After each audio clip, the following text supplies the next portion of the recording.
C'est une nouvelle année, donc vous savez ce que ça veut dire, non? Harlan Coben a une nouvelle série sur Netflix. Et le plus grand choc, c'est qu'elle ne met pas en scène Richard Armitage. À la place, on retrouve James Nesbitt dans le rôle de Simon, un homme à la recherche de sa fille fugueuse. On y voit des sectes, des tueurs, de nombreuses morts et des mensonges au cœur de cette série en 8 épisodes. Une fin qui révèle la personne responsable de la mort d'Aaron tout en laissant un goût amer puisque la série se termine sur un énorme mensonge. Plongeons dans cette série, analysons la fin et je partagerai aussi mon avis. Voici une critique de Runaway avec l'explication de la fin. Petit avertissement, cette vidéo contient des spoilers. Fin expliquée, quand on arrive à la fin de la série, elle nous tient littéralement en haleine jusqu'à la toute dernière image. Avec les différentes intrigues en cours, on voit que, pendant que Simon est convoqué pour voir Rocco une dernière fois, celui-ci affirmant avoir des informations sur la localisation de Paige, Ash et Dee se rendent au domaine pour tuer Aaron sans savoir qu'il est déjà mort. À ce stade, on apprend qu'Aaron était un enfant issu de la secte The Shining Truth, destiné à hériter d'une fortune, ce qui faisait de lui une cible. Ash et Dee pensent alors que Simon est à leur trousse,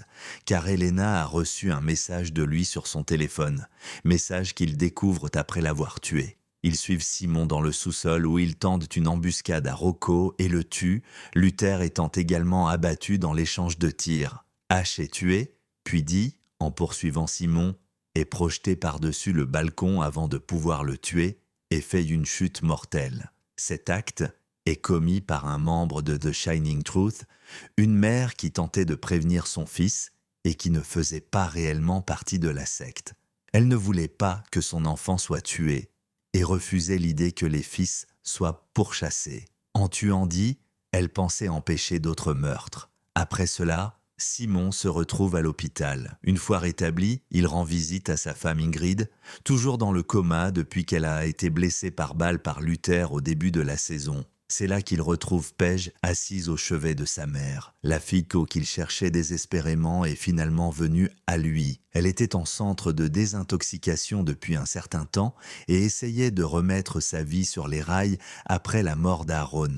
Même si la quête pour retrouver Paige est terminée, la question de savoir qui a tué Aaron reste en suspens. Lorsqu'Ingrid se réveille et rentre chez elle, Paige révèle à son père que c'est elle qui a tué Aaron, justifiant son acte par le fait qu'il l'a mené sur une mauvaise voie. À ce moment-là, on pense que la série va se conclure sur Simon, gardant un ultime secret, celui que sa fille est une meurtrière. Mais ce n'est pas la vérité. La vérité, c'est qu'Ingrid a en réalité tué Aaron, le tenant pour responsable d'avoir entraîné Paige dans cette spirale. Cependant, la série réserve un dernier retournement de situation sombre et dérangeant. Ingrid faisait autrefois partie de la secte The Shining Truth et Paige et Aaron n'étaient pas en couple. Ils étaient en réalité demi-frères et demi-sœurs. Paige faisait des recherches sur ses gènes et son histoire familiale, et c'est ainsi qu'elle découvre qu'Aaron et elle étaient liés par le sang. Ce détail était d'ailleurs sous nos yeux depuis le début. Il y avait 2 matelas dans l'appartement où ils vivaient, et non un seul, montrant qu'ils ne dormaient pas ensemble. Comme le dit Simon, pourquoi un jeune couple dormirait-il sur des matelas séparés? J'ai aimé le fait que cet indice soit dissimulé de manière si subtile, juste sous nos yeux, sans que l'idée ne me traverse l'esprit. Une fois révélé qu'Ingrid était la mère d'Aaron et qu'après avoir fui la secte, elle ignorait qu'Aaron était son fils, on comprend qu'elle a en réalité tué son propre enfant. Paige ne veut pas que Simon révèle à Ingrid qu'Aaron était son fils, car elle pense que cela la briserait totalement. Ainsi, même si Simon promet de ne plus avoir de secret au sein de la famille, celui-ci restera enfoui pour préserver la santé mentale d'Ingrid. Les secrets sont précisément ce qui a détruit la famille au départ, puisque Paige n'a jamais révélé à ses parents qui était réellement Aaron. Ce qui a causé leur chute devient donc le fondement de leur avenir. Le lent travelling final vers Simon, le montrant face aux 2 femmes les plus importantes de sa vie, sa fille et sa femme, illustre parfaitement le conflit qui le ronge intérieurement. Son visage troublé montre qu'il ne pourra jamais se débarrasser de ce secret et qu'il le portera en lui pour l'éternité. Qui sait, ce cycle destructeur pourrait bien recommencer. Même si ce secret protège Ingrid, il pourrait détruire la santé mentale de Simon. La toute dernière image le montre regardant directement la caméra, comme s'il nous posait la question « Que ferions-nous à sa place ? Garder le secret ou dire à la personne que l'on aime qu'elle a tué son propre enfant ?» En dehors de la mort d'Aaron et de la responsabilité d'Ingrid, on apprend également que la secte The Shining Truth est exposée et démantelée. Le corps d'Elena est retrouvé, des funérailles ont lieu auxquelles Simon assiste, et l'on découvre aussi l'existence de la fille biologique du mari d'Elena qu'il lui avait cachée. Critique de Runaway. En ce qui concerne les séries adaptées des romans de Harlan Coben, j'ai l'impression de dire la même chose chaque année. Elle manque souvent de profondeur. Le jeu d'acteur est très superficiel, peu convaincant, donnant parfois l'impression de regarder un soap opéra comme Hollyoaks. L'écriture du scénario n'est pas particulièrement stimulante. Cela dit, la série se regarde facilement et sait parfaitement créer des cliffhangers efficaces au point de nous donner envie de lancer l'épisode suivant. Cela m'est arrivé à plusieurs reprises pendant le visionnage. L'intrigue autour de Dee et Dash aurait presque pu être une série à part entière. J'ai plutôt apprécié de les suivre dans leur traque méthodique des personnes figurant sur leur liste noire. En revanche, l'aspect secte m'a semblé ajouté tardivement et ne m'a pas vraiment captivé. J'ai trouvé que cela compliquait inutilement l'histoire, même si le reste des intrigues s'imbriquait plutôt bien. J'ai été profondément choqué par la mort d'Elena. C'était probablement mon personnage préféré.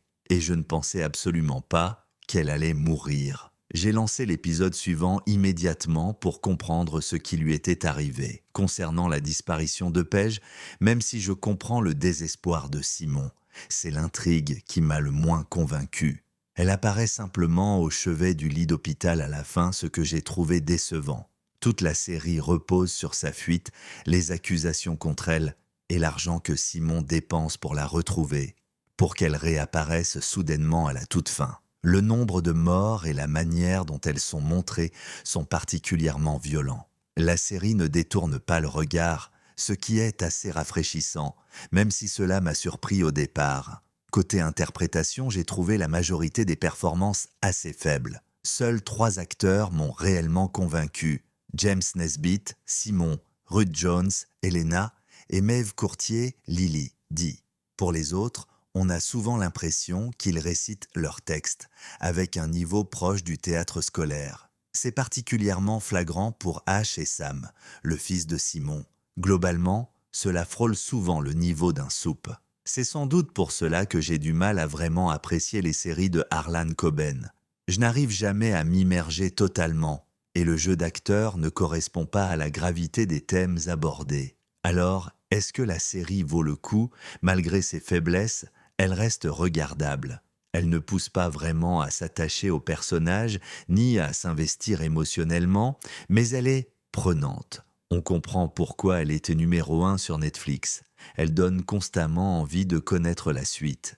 L'intrigue peut devenir confuse par moments et l'aspect secte frôle parfois le ridicule, mais l'ensemble permet de se laisser happer pendant 8 heures sans avoir l'impression de perdre son temps. À titre de comparaison, Fool Me Once était meilleur, et Missing You l'an dernier aussi. Runaway est divertissante, mais il ne faut pas en attendre trop. Si vous avez déjà vu les autres séries de Harlan Coben, vous savez exactement dans quoi vous vous engagez.